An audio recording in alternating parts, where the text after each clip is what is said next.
Hello, my name is Dominic Bartoli and I'm a student here at King's College. Today I'll be discussing diversity. Pretty much it's chapter 3, Teaching Your Diverse Students, from our book Teachers, Schools, and Society, 9th edition. I'll be giving some of my own input and experience, as well as presenting some of the issues this topic and chapter talks about. This presentation will take a look into diversity itself, diversity in America, diversity in schools and classrooms and homes, and provide tips and ideas to help the process, especially since this is a very controversial topic in today's world. There's no easy way of handling diversity or an easy solution to these issues regarding diversity in school and at home. However, to start off, some of my most recent research I came across was from this lady who developed some steps to make a diversity classroom easier and more proficient. Doris Bergen developed and stated, teachers can establish a climate in the classroom that encourages frequent peer interaction and general social skill development. While some children may already be socially adept, all can benefit by being in a classroom where children are encouraged to work and play together, learn cooperatively, and value everyone's contributions. Next, development of deeper friendships with diverse children can be valued and encouraged by teachers within the classroom, and they can share this valuing with parents.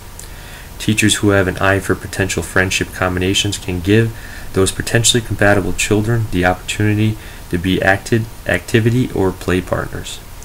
Specific social skills training may be used for children who have disabilities that result in behavioral problems or lack of interaction skills. And last, the meaning of quality friendship and the characteristics of good friendships can be discussed as a classroom topic. Now, there are a few steps that can really make a lasting effect in the classroom for teachers and students. Students more so than teachers, because students can take these skills they achieve and go home with them and use them within their families and their communities. There is really something that goes beyond than just school. Students can take these into the real world and apply it into their future and their lives. Students can and will have a better understanding of diversity and how to handle diversity. So what exactly is diversity? Student diversity, that is. What is student diversity? Well, student diversity is a variation of students within a classroom from a different race, religion, gender, culture, or even sexual orientation. Our book talks about how 1 out of every 3 students is of color. This graph from page 59 of our textbooks shows the percentage of public and elementary and secondary students by race and ethnicity. Now, white non-Hispanic lead the graph. They're in the yellow by 57%, followed by Hispanic at 20%, which is in the red. Black non-Hispanic, which is the blue upper right-hand corner, at 16%. Asian Pacific Islander at 4%, which is in the green.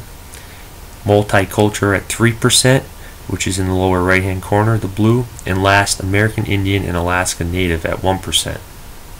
This is a direct source from the U.S. Department of Education.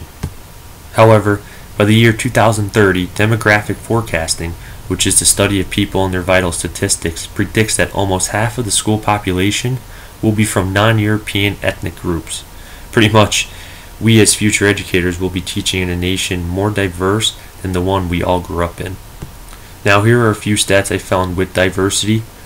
By the year 2012, the South and the West will have the greatest change in America and will be known as the minority majority, with no single racial or ethnic group having a majority. Here's a graph I've been able to locate from the Southern Education Foundation. It's showing the minority majority milestone in the South. The South has more minority students than white students in public schools in the year 2008.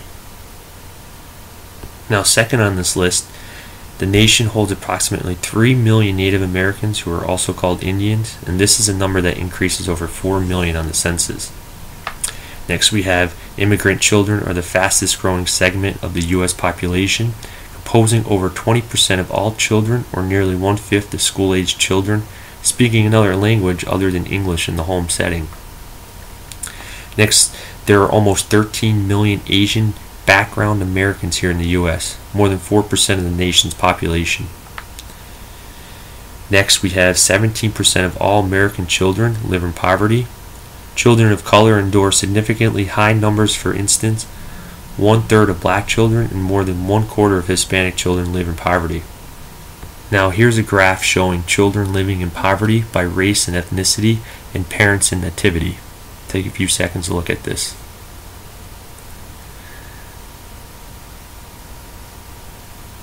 And our last two, it is estimated that there is a gay or lesbian student in virtually every classroom in America, and 4 out of 5 of these students will be targeted for at least one homophobic remark during the school year.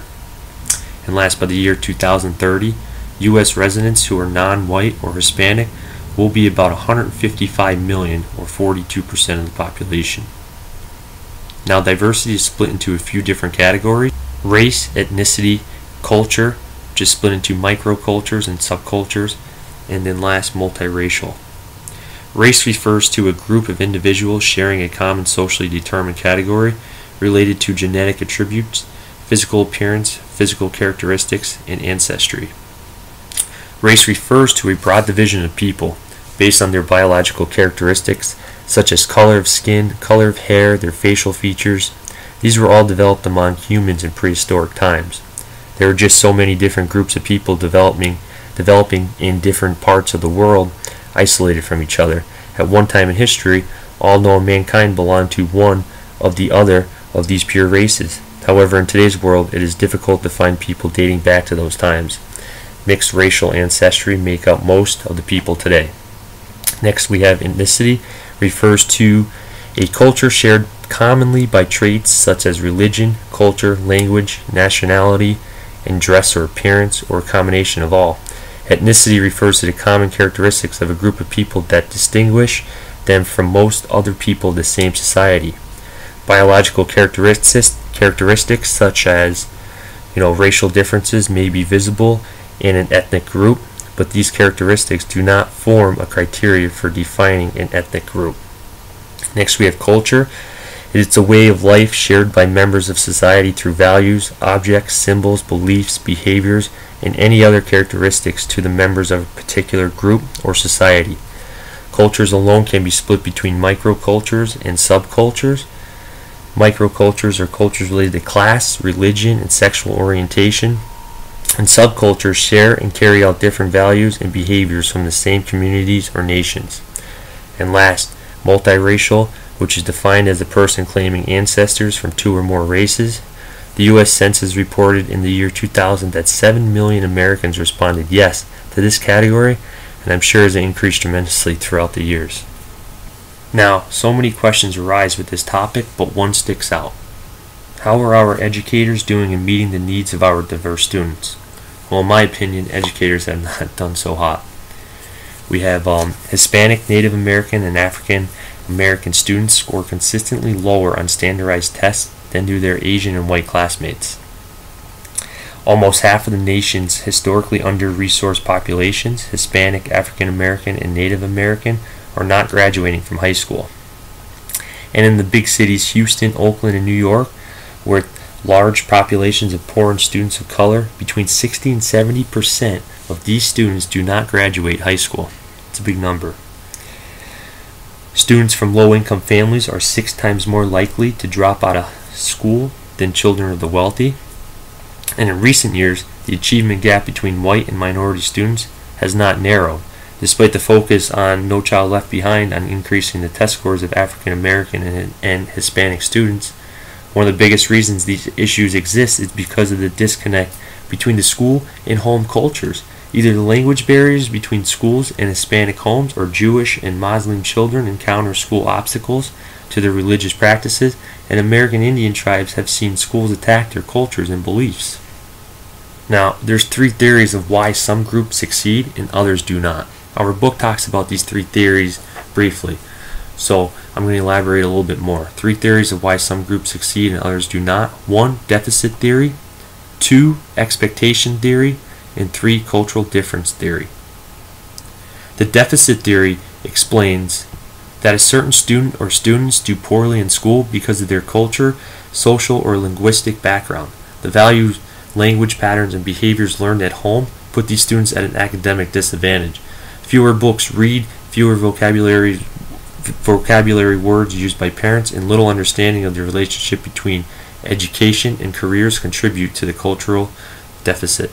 The expectation theory believed that some children do poorly because their teachers do not expect much of their kids from certain racial or ethnic groups, and as a result, they teach these students differently, and the students' academic performance suffers.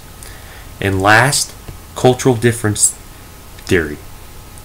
This theory asserts that academic problems can be overcome if educators study and mediate the cultural gap separating school and home. Now, I currently work at an elementary school in the area with behavioral children, and I do see my program as well as the school district making the proper adjustments in the classroom and at the home more proficient and competent to diversity with all students and teachers. However, we are only one small district getting combined with the nation, so our progress won't even be a blimp on the radar. But for example, one classroom has one student who is a white non-Hispanic, and he's a high-intensity ADHD diagnosee who needs a TSS worker present the whole school day. The student has uncontrollable outbursts each day, and the student is also with a regular second grade classroom doing the same schoolwork as each of the other students. The parents believe their child, as well as the school believes, their child should be placed in another classroom for more intense subjects, not only for the child's education and the one-on-one help, but for the other students to succeed as well without any distractions. But due to the legislation and these new laws, the school would be noted as being racial for such a movement. However, the teacher finds ways to make the situation as equal as possible for the student and for the class, either teaching through the outbursts and they're letting the students have a break. I do know as a future educator I would use the same techniques due to my experience with the positive results I've seen. However, due to this child-loving world maps and pictures and graphs and data, etc., I as a future educator would include more of these examples in my lesson plan.